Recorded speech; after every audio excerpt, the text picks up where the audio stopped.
My husband is getting promoted to department head, quite different from a high school grad like you, huh? She taunts me with those words, and inside, I can't help but feel disappointed. It seems she hasn't changed at all. It's supposed to be a celebration, but I no longer feel like congratulating the two of them. Still, I play the part, smiling and interacting with them. Department head, that's quite impressive. Yes, and at such a major company, no less.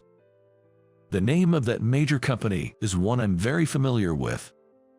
I accidentally exchange glances and a laugh with Sarah. What's that? Nothing. Did he mention anything about me? No, not really. At my question, Jenny looks puzzled. To which I respond with a bright smile. Then he's fired. What? Hey, shall we head home? Sarah intertwines her arm with mine. She's smiling too, but I can tell she's somewhat upset. I don't want to stay here any longer either. So, Sarah and I decide to leave. Upon arriving home, we almost immediately receive a message. Please come back right away. I'm Mike Rice. A 32-year-old high school graduate. I had to work energetically every day. My parents divorced when I was young due to my father's infidelity.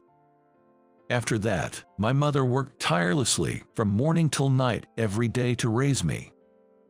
Seeing her struggle is why I chose to start working right after high school. You don't have to worry about me. It's not just about that. I wanted to start working early for my own dreams, too. Though my mother looked apologetic, I never regretted my decision. Indeed, it's thanks to that decision that I met Sarah, who would become my beloved wife. Can I support your dreams too? Sarah never laughed at my dreams. Instead, she helped me achieve them. She's a year younger than me, but she always leads me confidently, without hesitation. Thanks to her, I've been able to walk a straight path. However, just as my dream was within reach, my mother got sick and passed away suddenly. I'll become your family now and make you happy, so it's going to be all right. Sarah, comforting me after losing my only family, proposed to me. Soon after, we get married, and a few years later, we had a lovely daughter. Thank you always, Sarah. Why so sudden? I should be thanking you, Mike. You've made me happy, so thank you. Thanks to Sarah and our family, I now live a happy life. Grateful for this every day, I continue to work hard. Mike, there's a letter for you. Oh, thanks. One day, I received an invitation to a wedding. Checking the name, it turns out to be from a high school classmate. Jenny, huh? The name brings back bitter memories I'd rather forget. Mike, do you actually enjoy working part-time jobs every day? Back in high school, she used to pick on me quite a bit. I grew up in what you might call a small town, where many of my classmates had known each other since elementary school. Despite knowing my circumstances, Jenny often ridiculed me for my days filled with part-time jobs. Jenny was quite a beauty in our hometown, famous enough in her own right. Her entourage followed her lead, often bothering me as well. Your family is so poor that you have to work part-time jobs even at the expense of your free time, huh? Must be tough in a single-parent family. I didn't really want to get angry, and ignoring them usually made them lose interest eventually. Still, I honestly wished they'd just leave me alone. Hey, how dare you ignore me, Mike? That's pretty cheeky. Sorry, but I'm busy. But contrary to my wishes, Jenny kept pestering me, and I constantly faced bullying from her.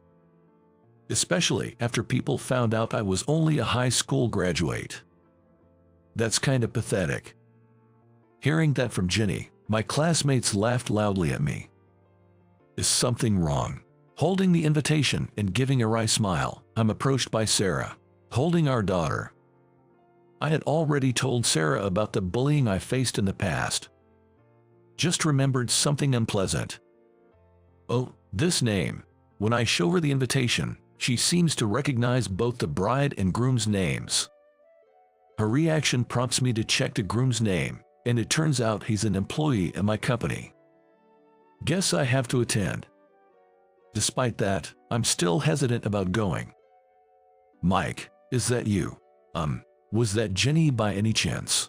One day, while at work as usual, someone calls out to me. It's Jenny, the very person causing me so much worry. Why are you here? I came here for work. Plus, my fiancé works here, so I thought I'd see him. But why are you here? I work here too. My response seems to surprise her a bit. However, her expression quickly changes to one of disdain. Still looking as poor as ever, what are you doing here? Menial tasks. You're just a high school grad after all. Is that so? Even high school grads can work normally, you know. You still don't get angry even when I say rude things. Huh? Jenny mutters something, but I can't quite catch it and just tilt my head. Suddenly, her gaze shifts to the ring finger on my left hand. There, the wedding ring that Sarah and I had chosen together is adorned, and noticing it, Jenny's face contorts in displeasure. So even someone like you can get married, huh? Yeah, well, you're getting married too, right? I'll attend since it's a special occasion. Oh, is that so? Don't worry about the wedding gift. I'm not like you. I don't struggle with money. With that, Jenny walks away.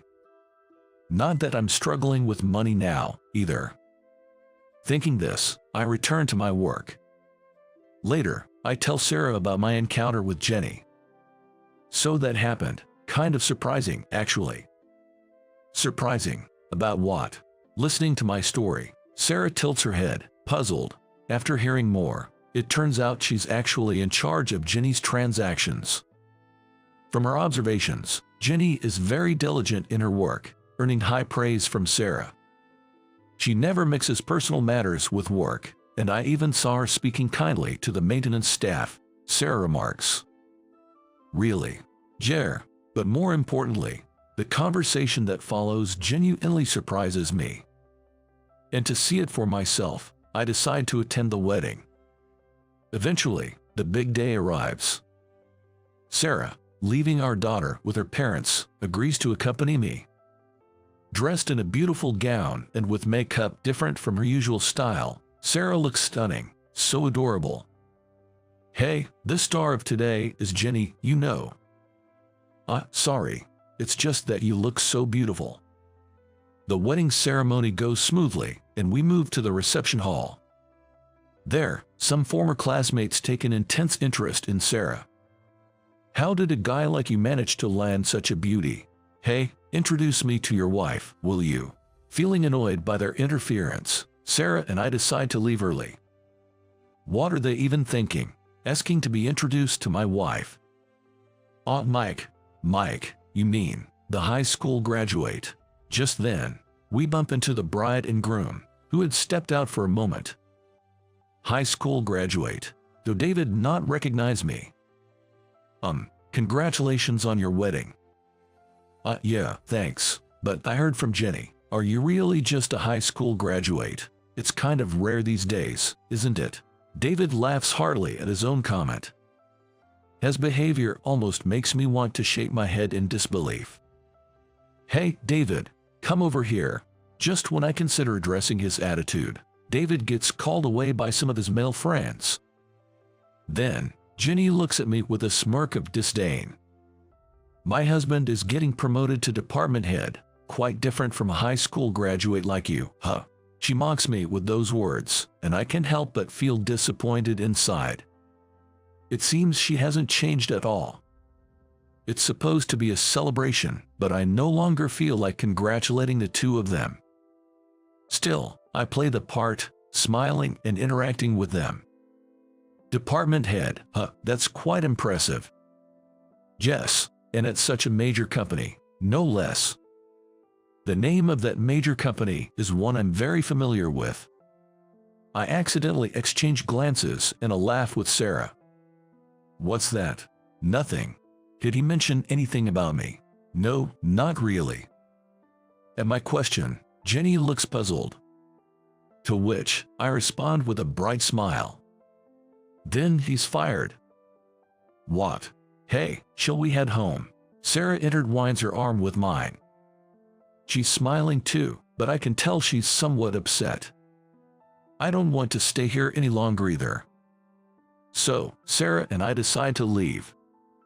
I'm sorry for making you go through that.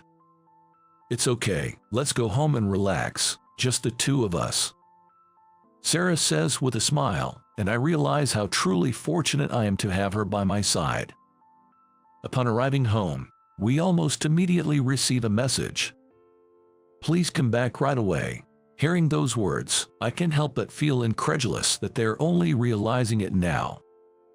Guessing what's on my mind from my expression, Sarah comes closer, and I switch the phone to speaker mode. You're the president. I had no idea. Please come back. That's right. I am the president of the very company David works at. My dream was to start my own business. So, I worked right out of high school, gathering funds while learning about the business world. Mike, you have something special. In my relentless efforts, I was favored by my father-in-law, the president of the company I joined, and it was through this connection that I met Sarah. Around the time Sarah graduated from college, I had gathered enough funds, and with my mother's inheritance, I successfully started my own company. I want to work at Mike's company. It's just starting, so it might be tough. Are you sure you want to follow me into this? Of course, I've fallen for you, Mike. I'll follow you wherever, and if needed, I'll lead the way. With those words, Sarah joined my company. Not just her, but some of my father-in-law's employees also expressed their desire to join me. Take them with you. My father-in-law said, easily agreeing and immediately securing a large contract for us. He also introduced my company around, which led to our rapid growth into a large corporation. By the way, Sarah's brother, my brother-in-law, is set to take over my father-in-law's company. Now, David, only just realizing who I am, borrowed a senior employee's phone to make this call. Please, since I chased away President Trice, the other executives are glaring at me. As he begs, I wonder what to do. Then, my phone disappears from my hand. Sarah, who had quietly approached, now holds the phone. You thought we didn't know. What? No way. What's this? You said you're related to the president, and now you don't know him. And what else are you hiding? It seems they've also switched to speaker mode, as I can hear Jenny's voice. I told Hen about you hitting on me. In fact, David had previously made advances towards Sarah. But at that time, Sarah was already married to me. Despite that, he persisted, thinking she could be a valuable connection as the daughter of a company president. When Sarah went on maternity leave, she managed to cut ties with him as they hadn't exchanged personal contact information. After you couldn't see me anymore, you switched to her, saying you'd quickly rise in the company because you're related to the president. David had been planning a strategic marriage. I can't believe I employed such a liar. This is my oversight. We're breaking up. What? I won't marry a liar like you. Jenny's declaration causes a commotion on the other end of the line. Then, Sarah hangs up the phone. I'll take care of the situation with Jenny. Sure, I trust you'll handle it well. Leave it to me. Sarah gives me a reassuring smile, nodding in agreement. A few days after all that happened, while I'm working at the office, Sarah asks me to come to the reception room. Ah, Jenny, you're here. I'm really sorry for everything. When I arrive at the reception room, Jenny is there. She stands up and apologizes as soon as our eyes meet. First, I'm sorry for what happened during our school days. I'm sorry for making you feel bad because of me. Okay, I accept your apology, but can I ask you something? Why did you always bother me like that? Back in school, I actually liked you, Mike. Her unexpected confession takes me by surprise. According to Jenny, She was interested in me and tried to talk to me but couldn't be straightforward. Her awkwardness made it seem like she was bothering me. This led to misunderstandings and harassment from others, worsening our relationship. She had tried to stop them and clear up the misunderstanding, hoping to get along better with me, but it only resulted in more harassment. I shouldn't have bothered you when others misunderstood, and I was rude because I couldn't be honest and was conscious of others watching. I'm really sorry. Okay, I understand. And what about David? David has been absent from the company without notice since the incident.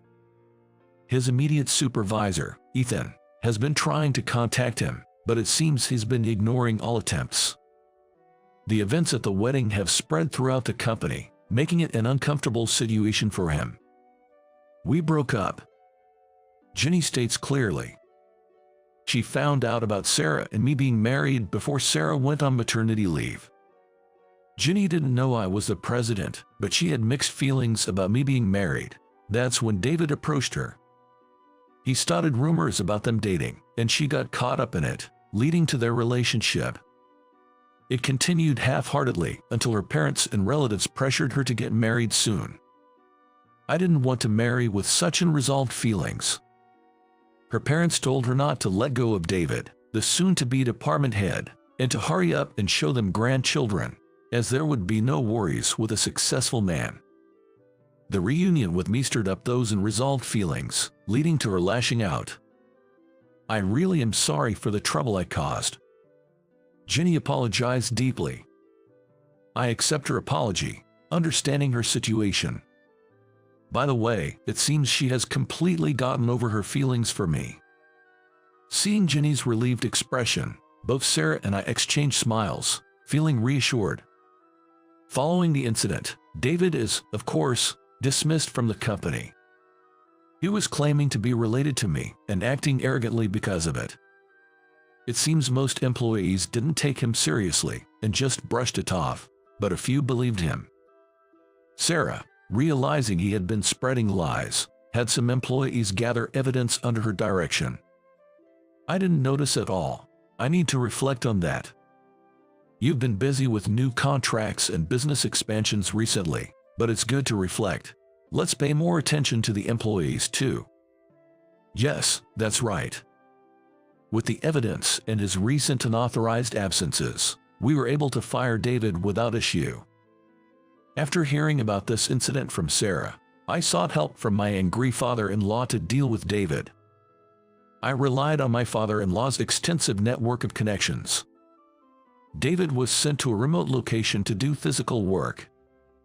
Meanwhile, Jenny resigned from her job.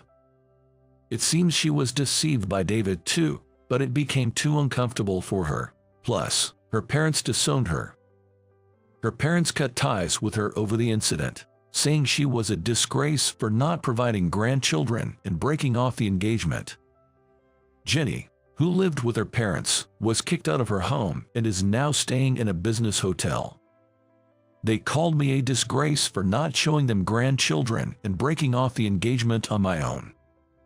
Apparently, her parents had always been overly interfering, berating her for even the slightest displeasure.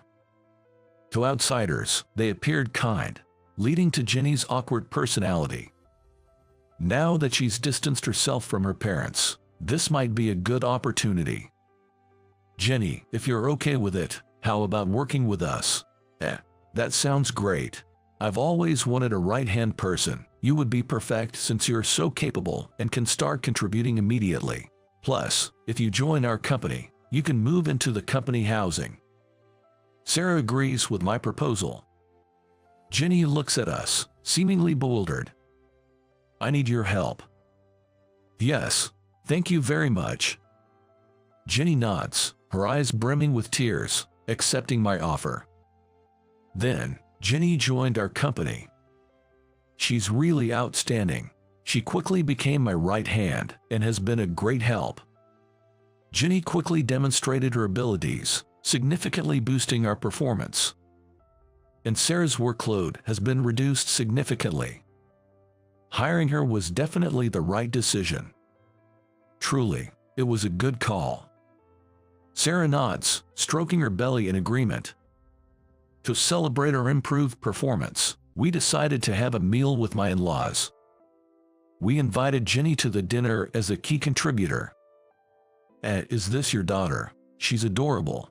We brought along with our daughter. Jenny is doting on her, repeatedly saying so cute with a beaming smile. My brother-in-law was watching her. It looks like my brother has fallen for Jenny at first sight, Sarah whispered to me. Indeed, after the meal, my brother-in-law approached Jenny. Jenny didn't hide anything about her past from him. But after hearing everything from Dad, he accepted Jenny. Sarah informed me. And so, they started dating. Unlike with David, her relationship with my in-laws is more understanding, allowing her to prioritize her feelings. Since there's no need to rush or face blame, Jenny seems to be comfortably dating, feeling secure in her new relationship. I never thought my brother would get married. It's great that someone wonderful like Jenny came along, Sarah said with a laugh, and I joined in. Our daughter was also smiling, watching us. Together, we stroked Sarah's belly. We had announced at the meal that Sarah was expecting our second child. Our family's happiness contrasts sharply with David's situation. He's struggling in a remote area, working hard without any support, both physically and mentally worn out. Trying to win people over like before doesn't work anymore. Everyone knows his true nature now, and no one's willing to help him. Moreover, after cutting ties with Jenny, her parents tried to reconnect upon learning she had secured a position in a large company and was dating the son of another prominent company. My brother-in-law drove them away, bringing him and Jenny even closer. Their marriage seems imminent. We received a photo of the two smiling happily, which made us smile as well. The following year, we were invited to Jenny's wedding. It was a beautiful ceremony, blessed by everyone. This is truly a wonderful wedding, unlike before. Yes, it is. This time, there was no one causing trouble for us. Jenny and her now husband kindly invited our daughter and our son, born a few months earlier, to join. The venue was baby-friendly, so we attended without worry.